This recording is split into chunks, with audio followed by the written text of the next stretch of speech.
Hello, pumpkins. So,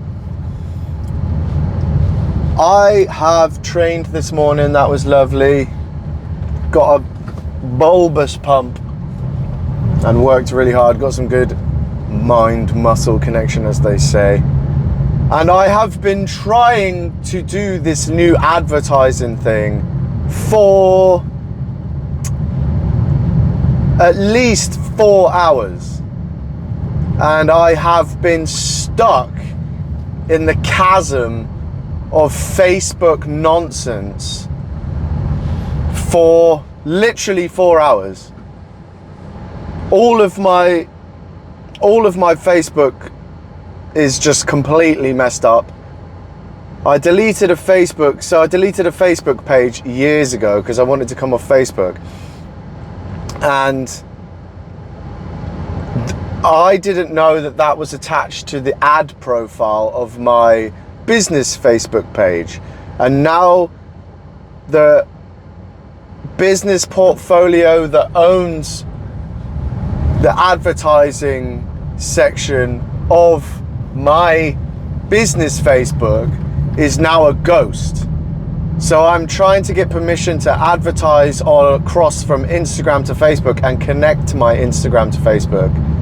I'm trying to get permission to do that from a ghost that doesn't exist anymore. So I can only choose to advertise either on Facebook or Instagram and not both of them at the same time, which seems like a minor inconvenience, but when you can't compare the data anymore and you don't know really what's going on at the same time and where your efforts pay off most, it's just doubling the amount of effort that I have to put into advertising. So that has literally taken me 4 hours, and I realize that I made a mistake doing that. I made a mistake. I could have just gone, okay, can't do both. Let's just double down on one for the time being, as we don't know what we're doing anyway. So whether we know what we're doing both at the same time or singularly, it doesn't really matter because I don't know.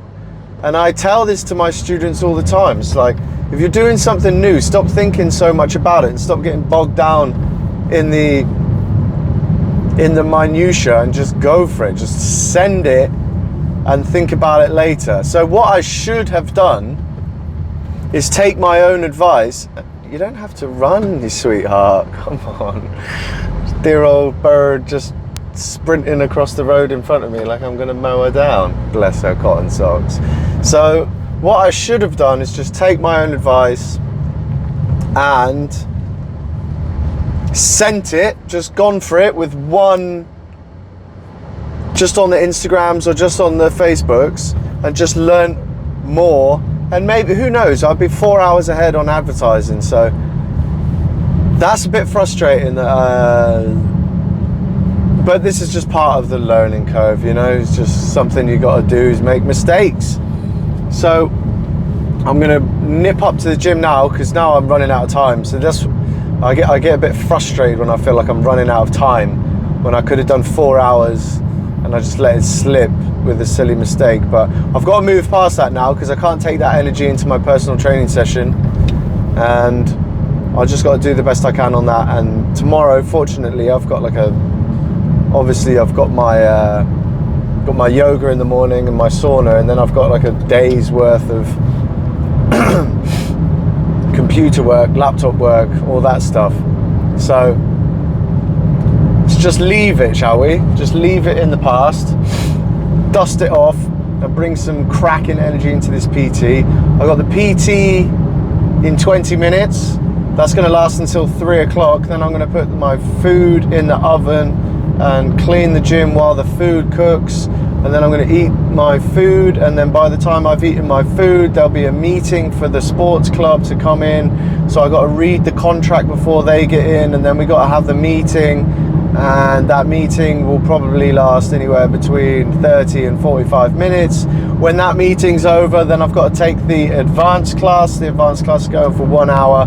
Then after that, the beginner's class will be 1 hour, and then I will record more heading home for you guys, and then I'll get home Once I get home, I'll have a shower and, well, I'll edit the video and clip the video together while the video is sort of producing itself. I don't really know the actual term for it, but while it's putting itself together on my phone, I will have a shower, shave my head, sort my beard out because it's absolutely disgusting right now.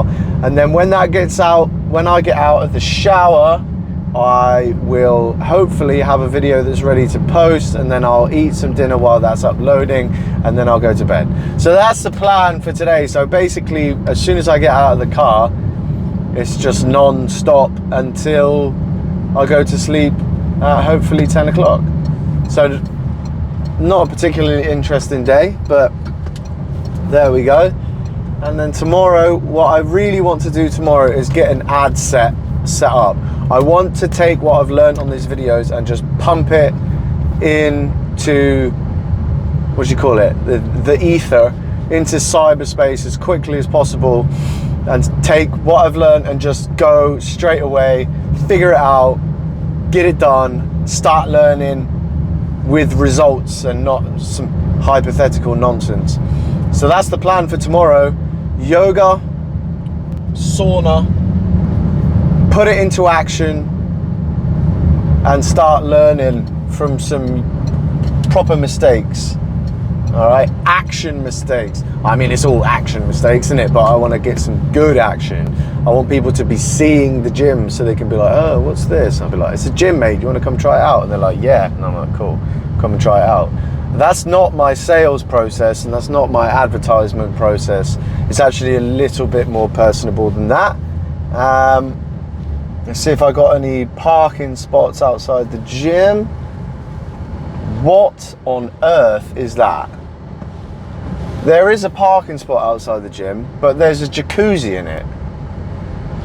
So that's interesting. But I found another one, so that's cool. So if anyone's trying to park outside the gym today, someone literally parked a hot tub time machine there. So let's go and make a nice cup of green tea.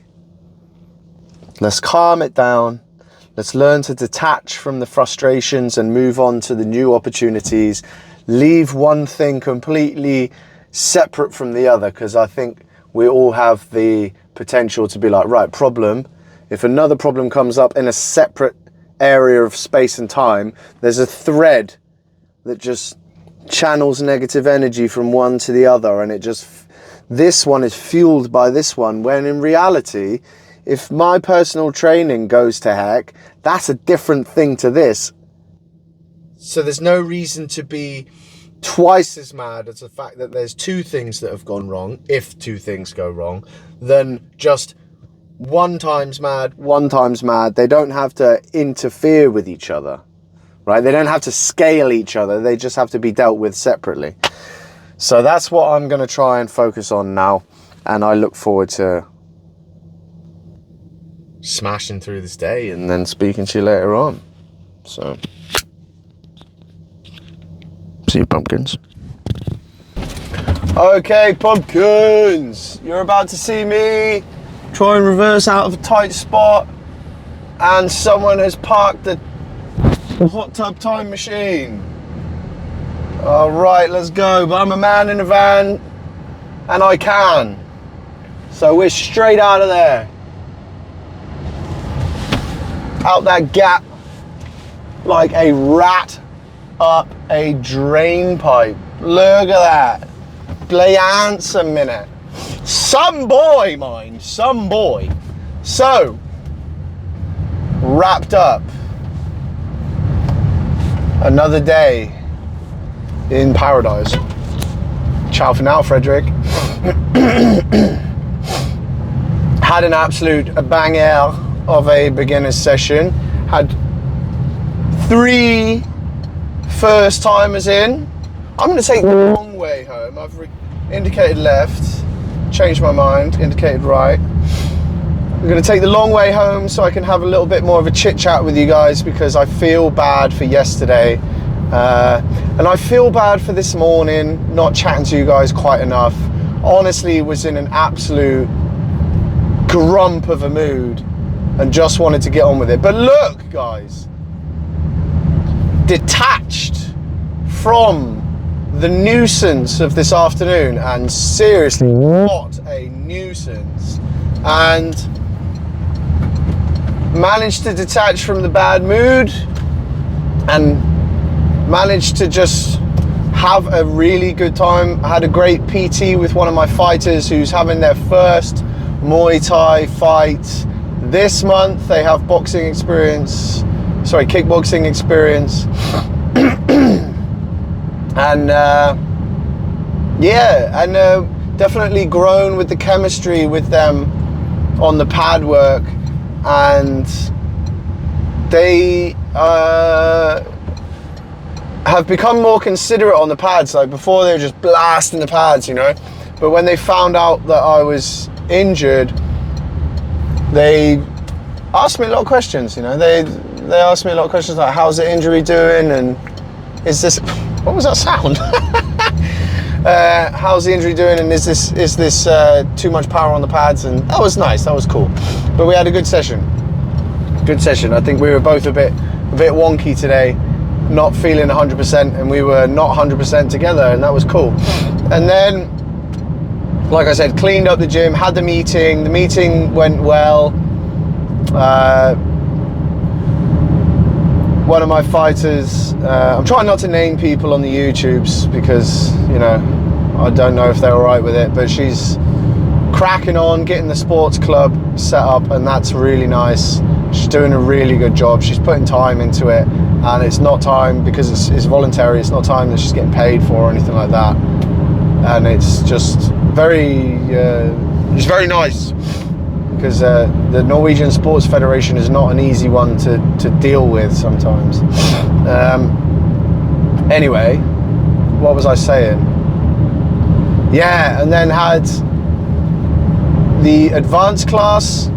So what I did with the advanced class was try and mingle together lots of different things that we've done throughout several rotations of a curriculum. So I base my curriculum planning roughly on Duolingo, and that's partly because I noticed that I teach in a similar manner to Duolingo when I started using Duolingo, and then started focusing more on how Duolingo teaches and developed my curriculum planning slightly more based on Duolingo, and it's just taken off from there. So rotating things together that have been touched on before and mingling them with slightly older things and slightly newer things and brand new things to see how well my guys and girls can recall information, and like, is it time to work on that again? Are there new problems that have emerged, and are the old problems that we got rid of still gone? Because that's very important. And they did really well, so that was nice. And it's really cool that we got a couple of girls that have shot through from beginner to intermediate to advanced, and they're regulars in the advanced class now. And everybody that does martial arts that hasn't got their head up the bottom knows that it's very hard to be a woman in martial arts for various and plentiful reasons, right? Culture. Often the gym culture doesn't cater for women, and it can be like a overrun with machismo, which we are proud to not have. We just have a bit of banter, but we don't tolerate misbehavior like that. And they've not only are they smashing it in the advanced classes and the intermediate classes, they're coming in off their own back and doing stuff on the open gym hours with each other, and bringing up the younger girls as well as the other ladies in the gym, and organizing also social events and stuff like that. So they are real, I don't know if they know it, but real key players in the gym, you know, because I would hate to run a gym that doesn't have any women. There's such a balancing force, and they're so, anyone that teaches as well. Okay, so here's the thing. If you teach like average students, not average as in like average skill, but just what we call in the business general population, or gen pop, just your students that go just to do Muay Thai, not necessarily to fight. So Gen Pop, women are the best to teach because they just listen. They're super reasonable. They listen. They're humble, and they work hard, and they work with each other, and they don't complain. They get on with it, and they just smash it, you know, and they focus on the details. Guys are a giant pain in the butt when it comes to Gen Pop because they've watched YouTube videos, man. You know, they're like, my coach has got like 20 years in the game, but I have watched the Joe Rogan podcast, so I'm pretty sure I know what I'm doing at this point. So I don't know why I've even paid this guy good money to tell me what to do. And for that reason, women do get technically better very quickly. But then they're limited by either gym culture or the amount of women in the gym. So the work that these ladies are doing and getting women into the gym and making the gym a place that is much more comfortable for women. Oh, this guy's about to give me some money. Hey, Shama. Nice. I promise I'm not a drug dealer. Anyway, that was so funny. I've been trying to get a hold of that guy for ages. Anyway, that has completely thrown me off.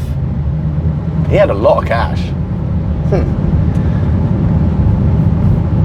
Anyway, I am very much indebted to these wonderful ladies. Afterwards was beginners class, and we had 3 new people, like I said, in for beginners class. And for me, that was one of the coolest sessions I've done in quite a while, because I've been working on some ideas.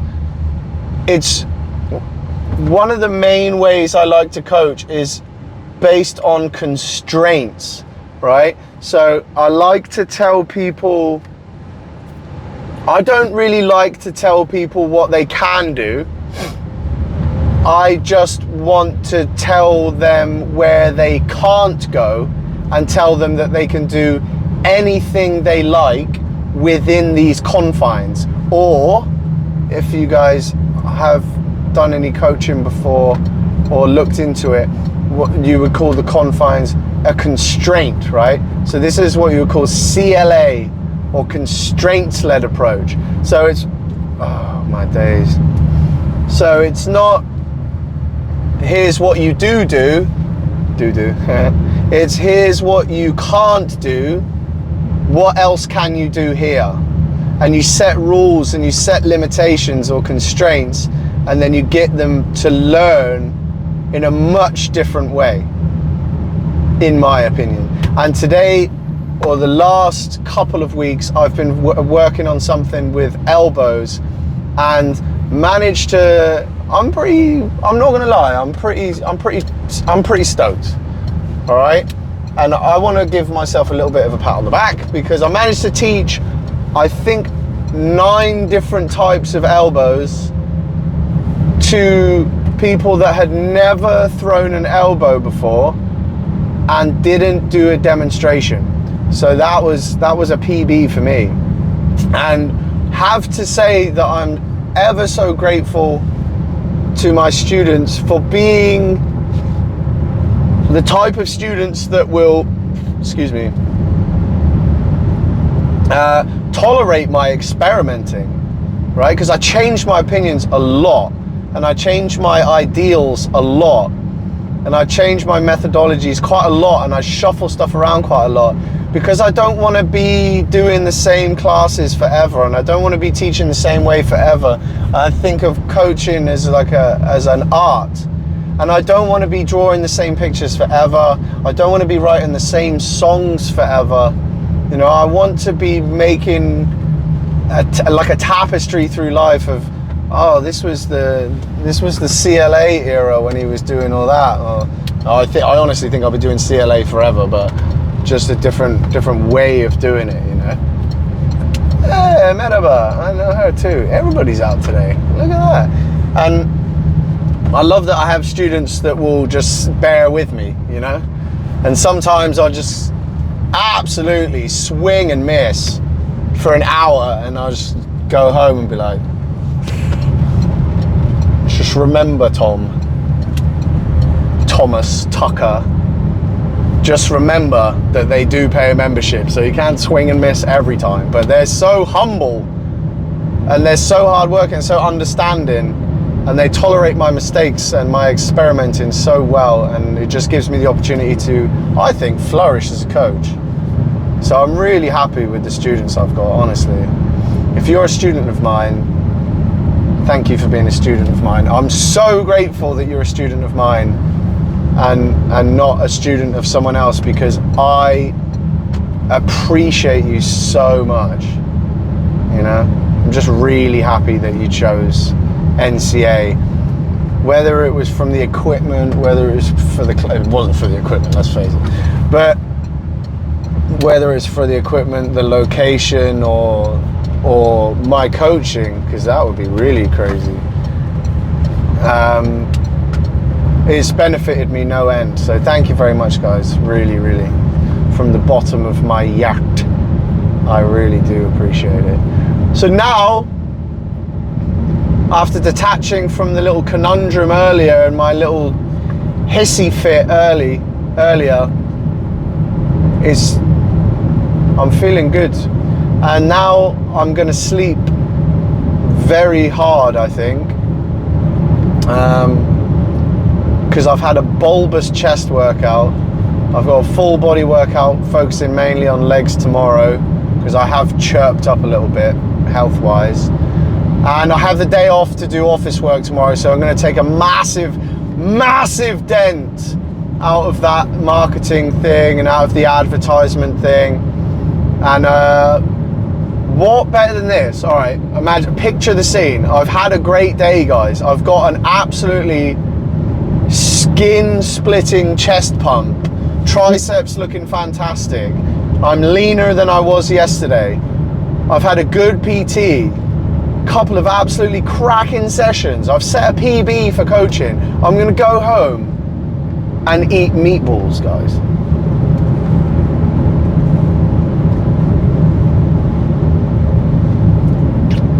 Thank you for that. End of the day. Also, some sad news, not that you guys care at all, but it's looking like I'm gonna have to stop calling you guys pumpkins. So if anybody has any name suggestions, just chuck them down below, because I'll be honest with you guys, my girlfriend does not like the fact that I call you pumpkins, because, you know, she's my pumpkin. She's my pumpkin. And there was a protest, and I totally understand, but I mean, chances are I forget this almost immediately, but just know that I am getting in trouble for calling you pumpkins my pumpkins. It's just a nice word to say, you know, pumpkins. You ever called someone a pumpkin? In England, there's a little culture thing. In England, we call people names all the time, and it's always endearing. Like, in my family, we'll call each other like bumhead and stuff like that, but we'll call each other like poo head, bumhead, pumpkin, sausage, sweetheart, dear, love, all that stuff is all endearing, you know? Like, me and my my mum hated it, but me and my brother used to call my mum babe, and it was just, you know, it's just the English thing, but mum didn't like it at all. One thing that my brother does that I find really funny is he calls my dad John, which is my dad's name, but it's just weird calling your dad John, right? Look how dark it is in here. You should, anyway, it just makes me laugh. Right, I'm rambling. I won't hold you hostage to my nonsense, and I will talk to you